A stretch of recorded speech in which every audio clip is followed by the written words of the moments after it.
Comme c'est extrêmement important, Aïb, vous nous défendre un résumé. Voilà. Donc merci Maïmouna. Donc très rapidement, je vais résumer le contenu de ma déclaration en français pour dire que nous sommes aujourd'hui en tant que mandataire du candidat Ousmane Sonko, mais également en tant que parlementaire, parce que je suis président de la commission des délégations et je suis interpellé en tant que président de la commission des délégations parce qu'au niveau de l'Assemblée nationale, notre commission est chargée du suivi et du contrôle de l'application des lois. Je suis également membre du comité sénégalais des droits de l'homme. Je représente l'Assemblée nationale au niveau du comité sénégalais des droits de l'homme. Et au-delà de mon appartenance partisane, en tant que représentant du peuple et membre du comité sénégalais des droits de l'homme, quand des libertés fondamentales, quand des droits fondamentaux sont bafoués et violés, je suis interpellé. Et ici, il s'agit d'une liberté fondamentale, parce qu'il y a le principe constitutionnel de l'accès de tous les citoyens sans discrimination à l'exercice du pouvoir à tous les niveaux. La liberté d'électeur et d'être éligible est un droit fondamental. Mais depuis le 29 septembre 2023, nous avons assisté à des manipulations administratives du droit électoral par des fonctionnaires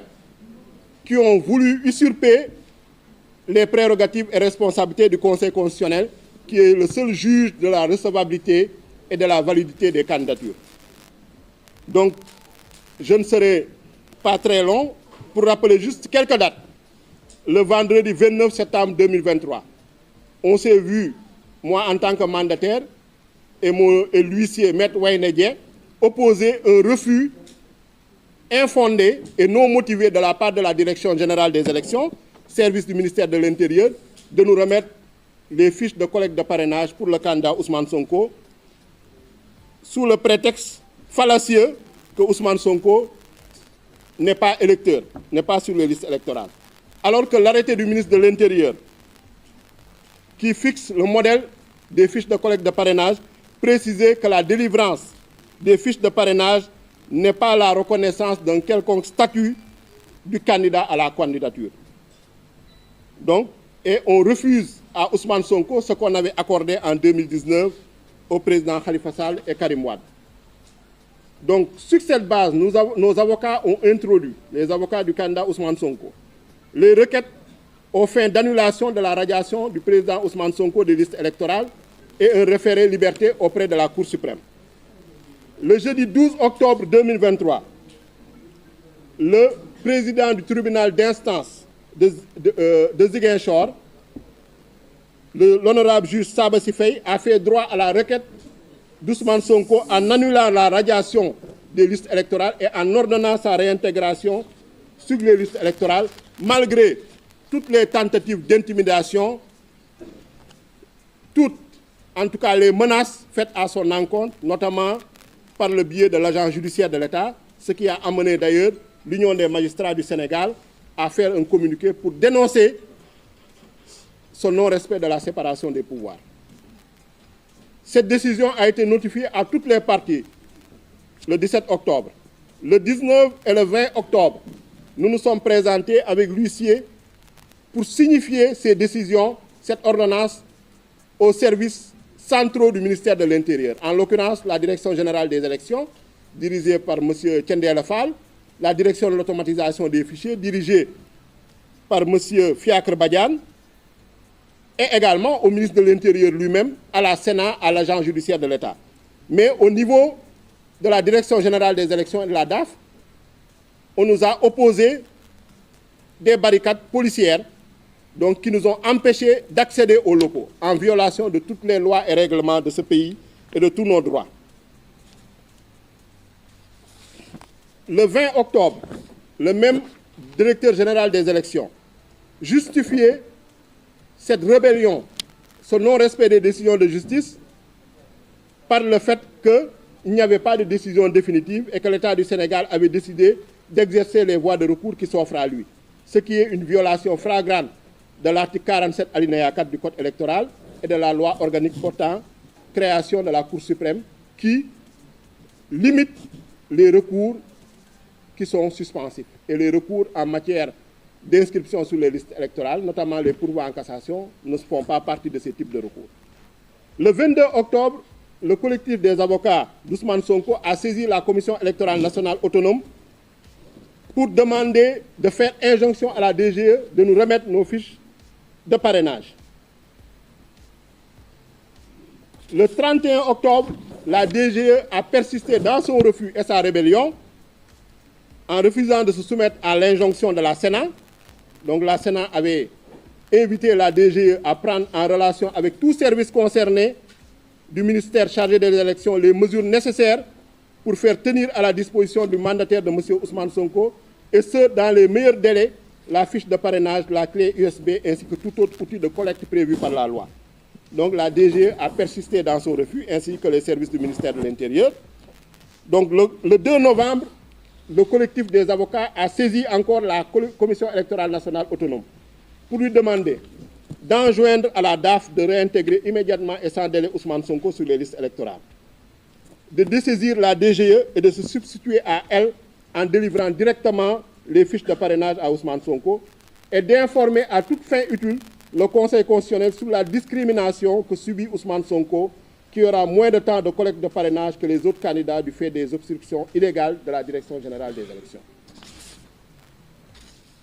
Et à notre grande surprise, après cette demande requête du 2 novembre, le vendredi 3 novembre, le président Macky Sall a pris un décret remplaçant tous les 12 membres de la Commission électorale nationale autonome, en violation de la loi portant création de la Sénat et du protocole additionnel de la CEDEAO sur la démocratie et la bonne gouvernance, qui dit qu'on ne peut pas réformer substantiellement le dispositif électoral dans les 6 mois précédant les élections sans le consentement d'une large majorité des acteurs politiques. Donc cette violation a été dénoncée par le collectif des organisations de la société civile qui a demandé le retrait de ce décret pour non-respect du principe des consultations des corps constitués, le choix de personnalité, le non-respect du principe du choix de personnalité indépendant, neutre et impartial, et le non-respect du mandat de 6 ans et renouvelable par tiers tous les 3 ans. Donc un recours en annulation est présentement déposé contre ce décret par les candidats, les organisations de la société civile et les partis politiques de l'opposition. Le 6 et le 7 novembre, nous sommes allés à la Sénat pour rencontrer le président Doudou Ndir et lui demander de prendre ses responsabilités. Parce que nous avons jugé à l'époque que l'administration est une continuité. En attendant la mise en place de la nouvelle équipe, il fallait que l'équipe, en tout cas, qui gère les affaires courantes, prenne ses responsabilités. Malheureusement, le 8 novembre, le président de la Sénat a répondu qu'il ne pouvait rien faire puisqu'il ne se considérait plus comme président de la Sénat. Il fallait attendre que la nouvelle équipe soit installée. Nous avons pris, malgré tout, notre mal en patience. Le 17 novembre, il y a eu l'arrêt de la Cour suprême qui a cassé et annulé la décision du 12 octobre 2023 du président du tribunal d'instance de Ziguinchor, Sabassy Faye, et qui nous a renvoyés devant le tribunal d'instance hors classe de Dakar. Donc, malgré un réquisitoire de l'avocat général Ousmane Diagne à notre faveur, et qui rappelle un peu le réquisitoire également de l'avocate générale Marème Diop Gueye, dans le procès jugement en référé devant la chambre administrative de la Cour suprême, la Cour suprême n'a pas suivi les réquisitoires de ses avocats généraux et a cassé la décision du juge Sabassy Faye en renvoyant au tribunal d'instance de Dakar. Le 30 novembre, nous nous sommes rendus à la caisse de dépôt et consignation pour déposer notre chèque représentant le montant de la caution de 30 millions du candidat Ousmane Sonko. Nous avons été reçus avec tous les honneurs par les services de la caisse de dépôt et consignation qui ont vérifié nos documents et nous ont, après avoir encaissé le chèque, remis une quittance. C'est à notre grande surprise, après notre départ, qu'on a été informé par la presse de la volte-face brutale, en tout cas de la caisse de dépôt et consignation, qui ont affirmé qu'ils m'ont retourné le chèque par voie d'huissier. Ce qui est complètement faux, puisque jusqu'au moment où je vous parle, je n'ai pas reçu de chèque ni vu d'huissier. Au contraire, c'est nous qui l'avons envoyé le 4, le 5, le 6 et le 8 décembre 2023, notre huissier, Maître Wendedien, pour qu'il nous remette notre attestation, puisque nous avons considéré que nous avons déposé en bonne et due forme un chèque et qu'il nous avait remis en une quittance, il devait nous remettre l'attestation. Sauf à vouloir violer le code électoral, en tout cas, et ce qu'ils sont persistés à faire. Et nous avons, l'huissier a dressé un procès verbal de constat interpellatif après avoir constaté que le DG, Cheikh Issa Sall, jouait à cache-cache avec lui pendant une semaine. Le 14 décembre 2023,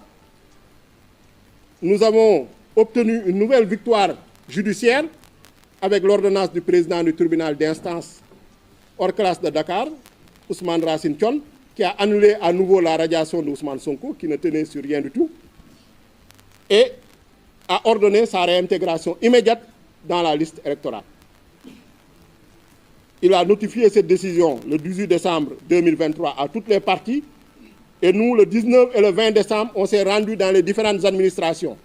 au niveau du ministère de l'Intérieur, au niveau de la DG, au niveau de la DAF, au niveau de la Caisse de dépôt et consignation, au niveau de la Commission électorale nationale autonome, pour leur signifier cette décision et leur demander de prendre sans délai les actes qu'il fallait, c'est-à-dire pour la DGE de remettre les fiches de parrainage, pour la DAF de réintégrer Ousmane Sonko dans les listes électorales, pour le ministère de l'Intérieur d'ordonner à ses services d'exécuter la décision de justice, pour la Commission électorale nationale autonome qui avait déjà servi une injonction à la DGE et à qui on avait transmis une requête pour se substituer, de prendre également ses responsabilités.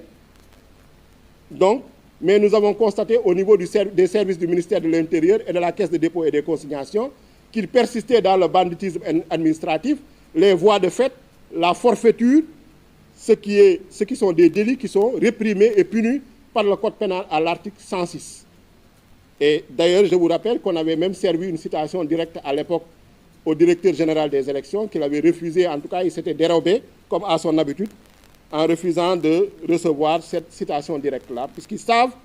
eux tous, que ce soit le ministre de l'Intérieur, qui est un avocat, que ce soit le ministre de la Justice, la garde des Sceaux, qui est également une avocate, que leurs prédécesseurs ont commis de graves bourdes en radiant Ousmane Sonko des listes électorales, en refusant de lui remettre les fiches de parrainage. Donc, sur la contumace, tout le monde sait maintenant que, malgré que le fait que Ismaïla Madior Fall soit un brillant constitutionnaliste, mais comme on dit, tout ce qui brille n'est pas de l'or, il est un piètre juriste en matière pénale. Il s'est complètement gouré. Donc, ce sont eux qui sont en train de supporter les inconséquences et les incohérences de leurs prédécesseurs. Et ils refusent même de se prononcer, mais malgré tout, ce sont eux qui donnent les directives à ces hauts fonctionnaires qui sont en train de les appliquer sans aucune base légale ni aucun fondement. Donc, au vu de tout cela, vous avez constaté avec nous que cette administration, le ministère de l'Intérieur et son administration, la Caisse de dépôt et des consignations, aidés en cela, soutenus en cela par de hautes autorités, notamment le président de la République qui a eu à prendre un décret remplaçant tous les membres de la Sénat, le Premier ministre qui est lui-même le premier intéressé puisqu'il est lui-même candidat, puisque c'est lui le premier qui a à gagner à ce que Ousmane Sonko soit écarté de la compétition, puisqu'il pense que si Ousmane Sonko participe, il n'a aucune chance. Et en tout cas, ce sera plié à midi au premier tour. Donc, il use de tous les subterfuges et manigances pour écarter Ousmane Sonko. Étant donné qu'ils étaient dans une manœuvre dilatoire visant à nous amener vers la forclusion et en empêchant qu'on puisse déposer notre dossier de déclaration de candidature au niveau du Conseil constitutionnel. Mais vous avez tous constaté que tous ces efforts, toute cette armada, tous ces moyens financiers, ces milliards qu'ils ont dépensés en frais d'honoraires d'avocats, le budget de l'agence judiciaire de l'État a été dilapidé pratiquement dans cette affaire-là, qu'ils n'ont pas réussi en tout cas à 2 mois des élections, à obtenir gain de cause, puisque Ousmane Sonko a pu déposer son dossier de candidature et il a été pratiquement le premier à déposer son dossier de candidature au niveau du Conseil constitutionnel. Avec sa déclaration de candidature, avec les 9 pièces exigées par l'article 121 du Code électoral et en se conformant bien sûr à l'article 28 et 29 de la Constitution. Ce qui veut dire qu'ils ont encore lamentablement échoué dans leurs manœuvres et leurs tentatives dilatoires. Et qu'il reste au Conseil constitutionnel, en tant que seul juge de la recevabilité et de la validité des candidatures, à dire le droit et seulement le droit en validant la candidature d'Ousmane Sonko, puisqu'il jouit de tous ses droits civils et politiques. Au moment où on parle, il est électeur et il est éligible, il est sénégalais, il remplit toutes les conditions pour être candidat et il est soutenu par une large majorité du peuple sénégalais. Donc il doit être candidat et le Conseil constitutionnel, en tout cas, a toutes les pièces en main, à toutes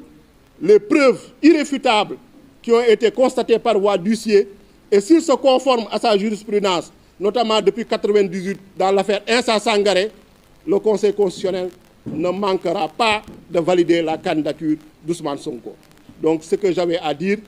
en vous remerciant de votre aimable attention. Merci.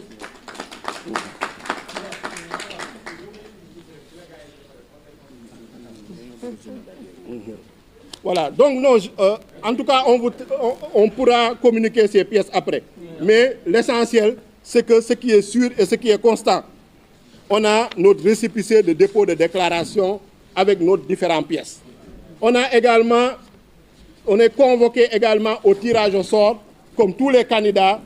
pour, en tout cas, le contrôle des parrainages. Donc, c'est ce que j'avais à dire. Je vous remercie.